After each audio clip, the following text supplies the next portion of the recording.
The way I came to Cleveland was that somebody here, one of the professors, got a hold of the Flying Circus technical report that started the whole storyline. And he loved it, and he brought me up and said, how would you like to teach here?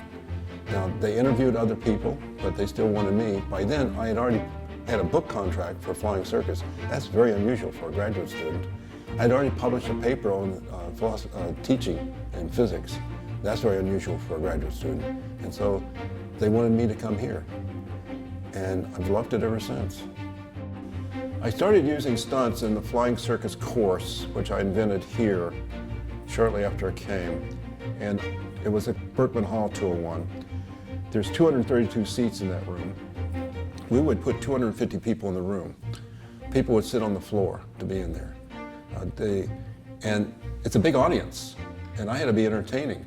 And so I started doing stunts. That's stick my fingers into molten lead, had two beds of nails made, and I would lie on them and get sandwiched between them, and people would stand on top, and then somebody would put a concrete brick, a cinder block on top, and burst it with a sledgehammer.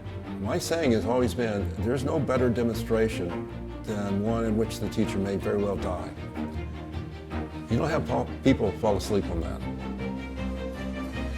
The person that ran the Tonight Show when Johnny Carson was on it called me up and said, would you please be on the Tonight Show with us? We'd like to see some of these stunts. This is great on first dates. You don't quite know what to say to your date. Try doing this. You clean off your nose just a little bit, get that oil off. Breathe lightly into a spoon. Hang that spoon right there.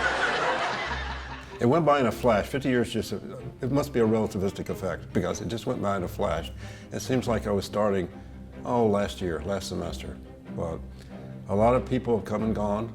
I think I've taught about 25,000 students here, 50 years. And what drives me is the passion.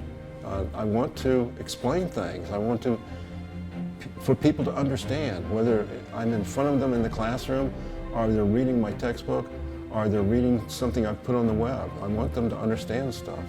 So if I hear that I've affected even one person in a positive way, it makes me feel great. That gets me up in the morning. When I hear that a lot of people remember me for one reason or another, great, I've had an effect.